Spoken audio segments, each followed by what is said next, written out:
Hey you and welcome to this video where I will help you out how to add the VWAP right here in the chart on TC2000. And we are using right here the web trader because the web trader is the most easy way how to enter TC2000 in my opinion. So right now we are having here the chart, and let's say we want to add the VWAP on a stock called Coca-Cola. That's a nice example. Then we go right here to the plus icon and then we search right here for VWAP. There we go.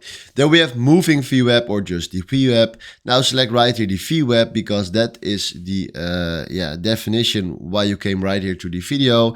So we click here on VWAP, and then if you can see right here, we see the VWAP going through our chart. Now this is how we can add the VWAP. If you want to remove the VWAP, go to the arrow and click here on remove, and now the VWAP is gone. But this is how you can add the VWAP right here in TC2000. Hopefully this was exactly the video where I was looking for. If you have more questions about it, please comment it down below so I can help you out. But this was the video for now. So thanks for watching and have a wonderful day. Ciao.